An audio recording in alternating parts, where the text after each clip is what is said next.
Alright guys, Tactical here, back again with a news update because as I'm sure a lot of you guys know, a lot of things have happened in the last few days. Yesterday I talked about Priester and Crowder going over to 100 Thieves, in addition to all the other substitute changes that have been confirmed so far. So I'll link all those down in the description box below if you're interested in checking those out and you haven't seen them already. Today I wanted to deal with some other things that have happened. So the CMG Prodown concluded on I think Monday night, and then we have of course the league play updates that have come to the fore over the last day or so, the delays to league play, but it's not all negative. Of course, you know, this is a very controversial topic. A lot of people are very upset, and rightfully so, that league play hasn't been delivered as it was intended to be delivered. People have arguably paid for what they haven't been delivered, which is a very fair stance, but I am very happy with the changes they have made to league play, and even if it incurs a little bit more of a delay, I'm happy at least that when league play finally does drop, it should actually be an entertaining mode to play, which it wouldn't have been, I don't think, on their initial suggestions, which I covered a few weeks ago. So I'll go through all the changes today. Like if you enjoy, subscribe if you're new, as always. And yeah, before we begin, a couple of other things to mention. Midnight Esports have acquired the French guys, formerly of Overtime, of course, Breezy, Natche, Risk, Whalers, and Zeeks, who qualified for the Pro League by beating Mindfreak. They are now on denial after weeks of baiting what team they're going to pick up. They eventually get the French guys. And yeah, it's an interesting denial, very controversial organisation. If you know any of history about, you know, their owner not paying their players, I think even their owner isn't allowed in MLG events because he like threatened to assault one of the staff. Or it's weird situations going down, but regardless, Denial are back in Call of Duty, and they have the French team formerly of Overtime in the Pro League. Another thing to mention, I talked about a couple of days ago, the potential of Stock 2 being gentleman's agreemented, and it seems like that has happened now. Stock 2 in addition to doubles. Now, doubles doesn't mean like Quick Draw 2, Grip 2. It means double stuns, double trophies are no longer allowed in competitive, at least for the pros' perspective, trying to make the game as fair and as entertaining, as enjoyable to play, and as competitive as possible. So anyway, a couple of updates. Then we go on to the Checkmate Gaming Prodown situation. I didn't get too much chance to watch this. OpTic once again come away with the victory. I think their 7th tournament win of the season, which is rather remarkable. And yeah, so we'll just go through what happened in the bracket here.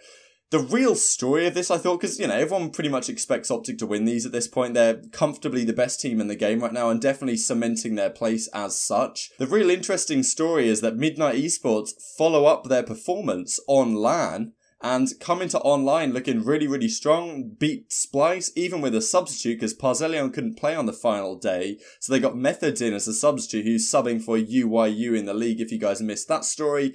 But they managed to take down Spice, as we'll see in the bracket in just a second here. Which says good things for them, with the Pro League starting on February the 4th in Columbus, Ohio, in less than a week's time on next Monday, as you are watching this. So, this is the bracket. Envy took down Teddy Rex round 1.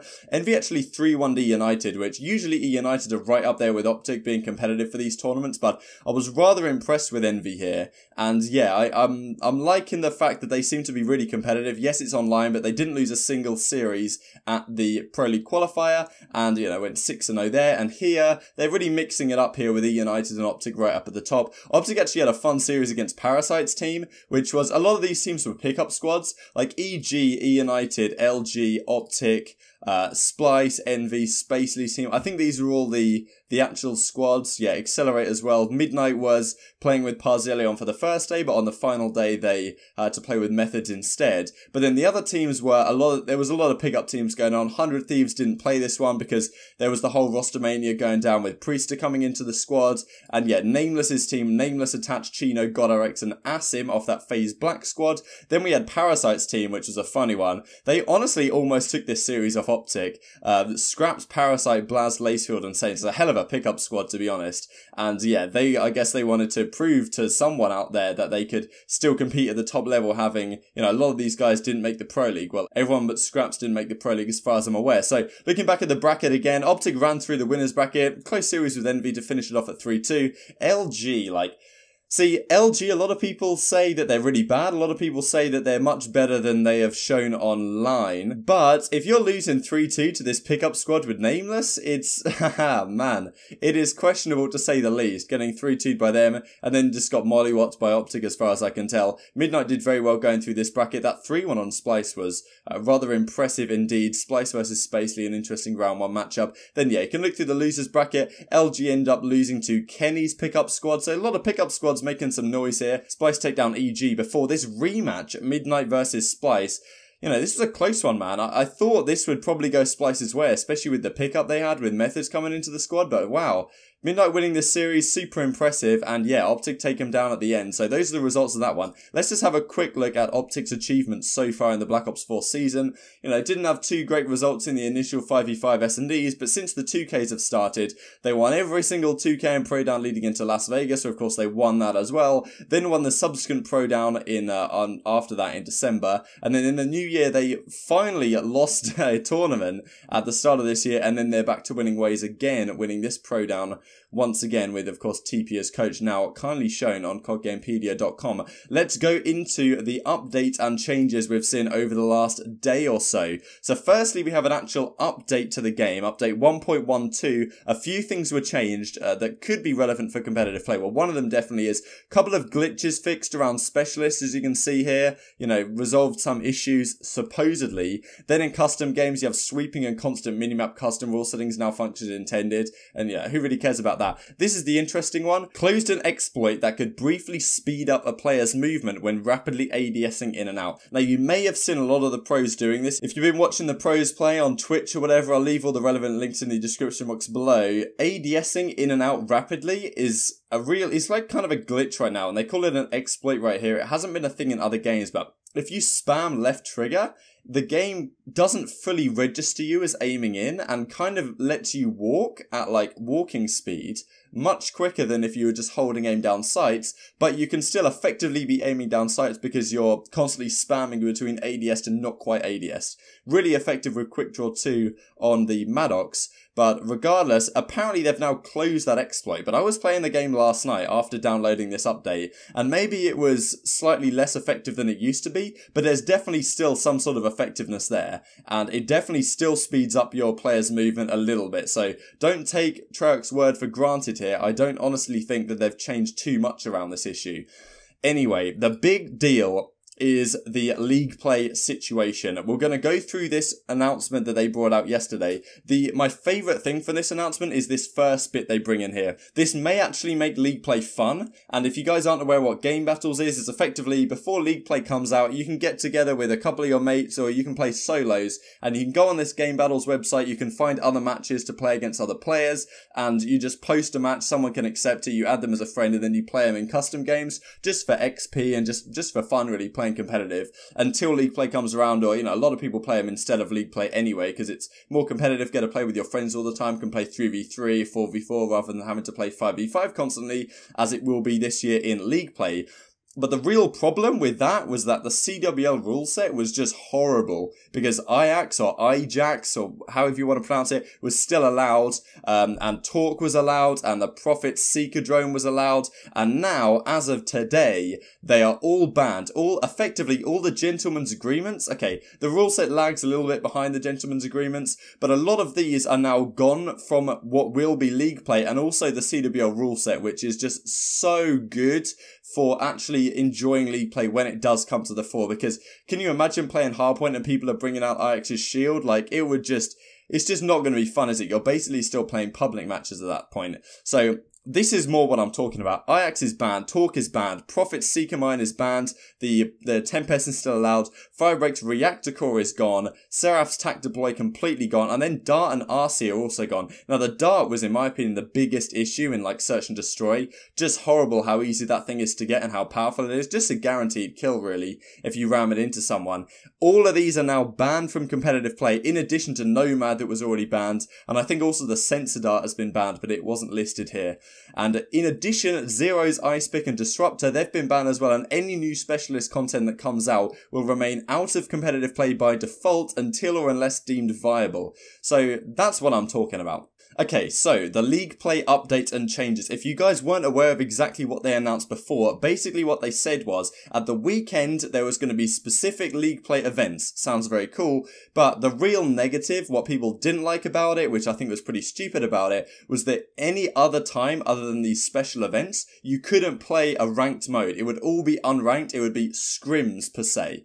And thankfully they have changed that in this update, and it's looking a lot better for people that want to enjoy League Play, but at the cost we're going to have to take another couple of weeks delay. Hopefully it won't be any more than that. So, you know, it's a classic, but we'll go through it as we go through this. So they talk about Black Ops 2 and, you know, they mention some of the issues, what they had in the Black Ops 2 system. You guys can read through that if you'd want. And then they've decided to, okay, we're going to create this new system with some new ideas to make League Play even better than it was before. Now, I think a lot of people just wouldn't be mad if they just straight copied and pasted, but, you know, it's a question that I can't answer why they haven't done that, to be honest with you, and how the hell it's going to be 4 months down the line before we see League Play in action. Regardless. So what they've said is, running League Play events more frequently and in shorter duration makes ladders feel like meaningful competitions with constant movement against a smaller pool of competitors. Events are condensed and timed to drive the player count and achieve healthy matchmaking with faster time to find matches, supposedly. Shorter duration events more closely match how pros would compete in weekend tournaments like 2Ks. Our intent is for events in the World League Cup to feel closer to how the pros compete. Ladder duration will feel familiar. Climb the ladder by winning ladder points, but lose ladder points and you may drop position. So then they introduce a new thing, a new progressive rank system. Place first in the League Play event, your rank will be upgraded permanently to reflect your victory. These kind of things you can read through at your own leisure. It's really not the biggest deal as far as I'm concerned. The big thing right here, against this backdrop, we want our fans to know that we've heard them loud and clear on the desire to have ranked play available all the time, as opposed to having 3 to 4 events with downtime in between. This would be a good time to mention that the intervals between league events were designed to be filled with a different type of ranked play called World League Gauntlets, a feature which typically will not be ready for launch alongside the World League Hub, hence the reason for the initial announcement of a scrims period of downtime during these breaks. Okay. Whatever. Due to popular demand, League Play at launch will now include events that span across the full week, removing scrims from the ranked schedule until we're ready to go live with World League Gauntlets. So, okay, everything is going to be ranked now, which I think was people's main concern. So there's League Play events is the only thing that are ranked, but at least they go on all the time. So it's not like a traditional ladder system like we've had before. There's basically events that are going on, and you can rank up and down in those things, but, you know, at least there's something to progress towards every time you hop on, rather than just playing unmatched, you know, what would have been public matches with the initial rule set announced, but now it is looking a lot better, of course. Then we have another good addition here. So the World League Hub, the fourth pillar, and yes, so in order to make it as robust as possible, the World League Hub will serve as the fourth pillar of Black Ops 4's core gameplay offerings going forward. This means you'll see a new main menu when you boot up the game, with World League as its own showcased mode between multiplayer and Blackout when it launches. Now, this is the image right here. So supposedly, when this is actually announced, this is what it's going to look like, which is really, really cool, with multiplayer Blackout zombies, and then the World League Hub with League Play appearing like this right in the center of your screen. Like, how awesome is that? Really cool. And yes, okay, it's taken a while, but, you know, better late than never, I guess, is my whole... I'm trying to take an optimistic stance right now, I'll put it that way. So anyway, that was really cool. And then we have another thing. So we have a couple more announcements to mention. We're also moving CWL custom games over from multiplayer to the World League Hub, so that players won't need to go into multiplayer custom games and change settings to play with a new official rule set, which, okay, is a cool addition. Would be nice if they had integrated game paddles like they had in the last couple of games. But anyway, basically, because they're changing the structure, they're doing these other things, they're now making it planned for mid-February. So, haha. They said in June it would be, I think, at launch or very soon after launch. They said initially it was going to be in like November time. November's okay, considering the game usually comes out in November. Not too bad having it a month down the line. World War II had it a month after release as well. Then it was meant to be in December, which didn't happen. Then we thought it would drop soon after Vegas to capitalise on the hype. That didn't happen. Then they said early 2019. That didn't happen. Then they said late January, which then they decided at late January they're going to give a new update, and now it's mid-February. So, okay, how many more delays can we accept at this point? As I say, I'm trying to take an optimistic stance. A lot of people will rightfully say that, you know, I paid full price for a game that I expected League play because it was advertised and I haven't got it. That's not good enough, which is definitely a fair point. I'm trying to take an optimistic stance that at least when it does arrive, it should be enjoyable and maybe will even last the test of time into future years. If it's good enough, at least, you know, that's what we can hope for, but I can't really hope for much better than that right now. But at least this latest update is definitely a step in the right direction. As one more thing to mention before we finish off for today, they are going to add next week a Pro Series Mosh Pit public match playlist where all players use the updated competitive rule set. Restrictions on specialists, maps, modes, weapons, equipment, attachments, perks, score streaks, wildcards and gear will reflect the rules governing League play. This looks really cool to me, and yes, okay, League play will officially be here mid-February, whatever that means. Mid could go all the way up to the 22nd probably. We could be looking at another 3 weeks, but at least this week we should be getting a playlist with the competitive rule set, which hopefully will attract a lot of people that have been playing public matches but are sick of getting killed by Nomad's dog. Maybe they'll get into this and then they'll figure out in a couple of weeks we're going to get League play. You know, as I say, better late than never. It's definitely a step in the right direction. At least there is some competitive support going on out of Treyarch. But yeah, leave your thoughts in the comment section below. I'm sure they'll be mixed between the more optimistic and the more pessimistic of you guys. How many more delays do you expect to have on this mid-February deadline that we have today? But yeah, I can't say too much more than that right now. So like if you enjoyed, subscribe if you're new as always. Thank you guys so much for watching as always, and I'll see you next time.